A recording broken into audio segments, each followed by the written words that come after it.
What's going on, everyone? Welcome to the weekly recap number 92. Gosh, we're literally 8 away from 100, which is just absolutely crazy to me. What's going on? I'm Jake Dunlap, CEO of Skaled. Very excited for this week. It's been a very, very busy week. I hope all of you had a ton of fun yesterday in our Sales Engagement Masters Conference. I can't believe we had literally almost 1,000 people take a half day to spend 4 hours with us. And so I cannot thank all of you enough for taking the time out of your day. I think it was a really special event.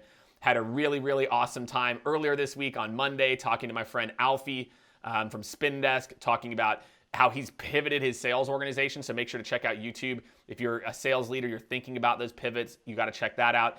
And then I had our first ever rap and review with Morgan Ingram, where we debated West Coast versus Atlanta rap and a whole bunch of stuff. But most importantly, we broke down people's messaging and we helped 20 plus people rewrite their outbound messaging in real time. So really action-packed week.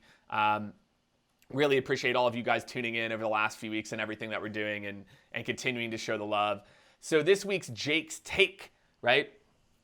A lot of you right now, my theme from my keynote yesterday was that we have got to take this opportunity to adapt to our customers' needs and start to create this mindset of not just what our customers are going to need now versus what our customers are going to need tomorrow.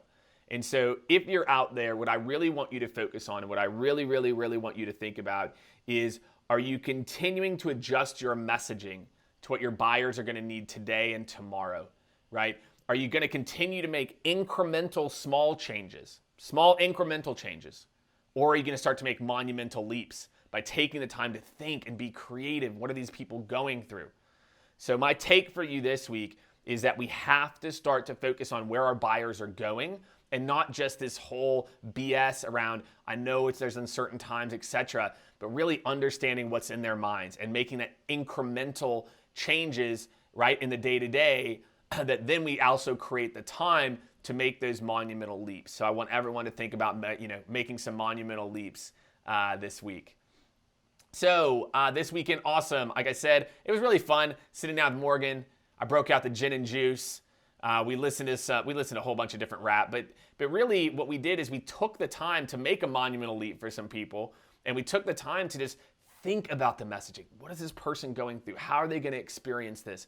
And I think a lot of people need to spend more time doing that. So that was a lot of fun with Morgan. You can check that out on YouTube. And obviously, look, this weekend, awesome. The Sales Engagement Conference was amazing, right? We had amazing speakers, amazing Q&A, amazing turnout.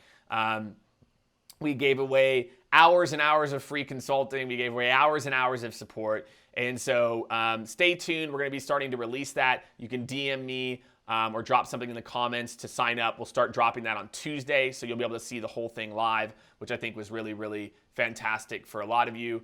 We're probably going to be doing a little something special in May, so stay tuned. This week's In the News: why entrepreneurs will lead the economy's $2.3 trillion post-COVID-19 recovery.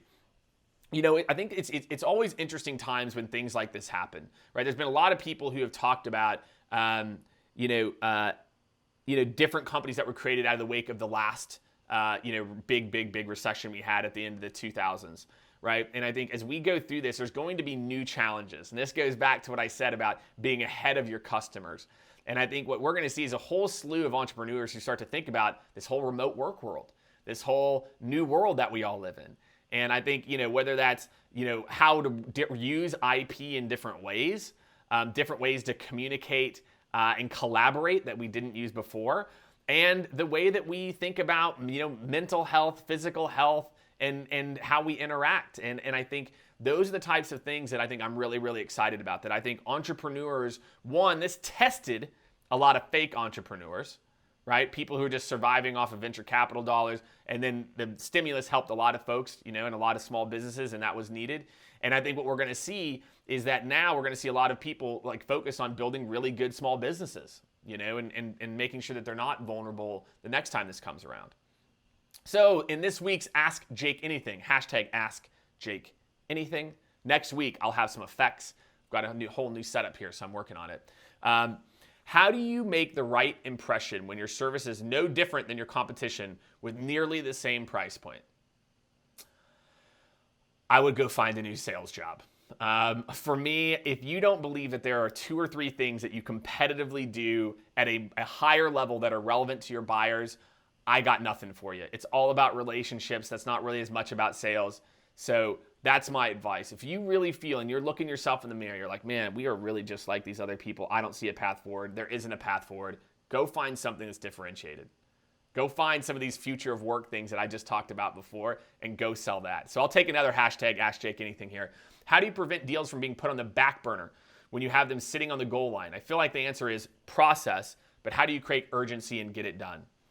So thank you for the question. I appreciate that one, right? So I think the number one way is that it starts in the first or second meeting and making sure that you have some type of compelling event. And just because all this happened doesn't mean their compelling events magically went away, right? So it's okay to say, hey, John, look, I know it was 3-4 weeks ago. You talked about this being a massive priority for us to be able to do this and this. Has that changed? Right? And it's okay to have that conversation. So I think it's really difficult to do if you don't have some type of priority, right, to anchor back to. So if not, I would be putting everyone on the spot a little bit. I'd say, look, before we talked about this, I know these things have happened, and that's put a hold on things. Is this still a priority? So my biggest advice is go have some very serious conversations with people and do that in the beginning of the process. So look, a few people might have to tell you straight up, look, I can't do this anymore. That's cool. A no is a no, right? But I'd go have that conversation. Like, look, we talked about this. It seemed like it was a priority. I know things have changed, but what's going to stop us from moving forward if we can get flexible? So that's what I've got for you, everyone. And then last, but certainly not least, right? Make sure if you put hashtag AskJakeAnything, the team will go and scour the internet. We will find it, and I'll answer your questions. And so finally, in this week's Get It Done weekly challenge, every week there's a challenge. I asked last week, and a few of you commented, which I appreciate that, the things that you need to stop doing to break those habits, right? What I want everyone to think about now is a start. So what I do is basically it's usually ends up being about every 2 weeks. I do a start, a stop, a continue. This week, I'm going to start doing this thing, stop doing this thing, continue doing this thing. This week, I want your starts. You're getting ready to go into the weekend. What is the one thing next week that you're going to start doing? How can I help you with that? How can I help you to get over that hump? So that's this week's challenge. Put it in there. The one thing that you're going to start doing, I'm going to hold you accountable. The whole, nation here is going to hold you accountable, which is a good thing, right? And I'll drop my start in the comments too, so you can help me. So that, my friends, is weekly recap number 92. I'm out.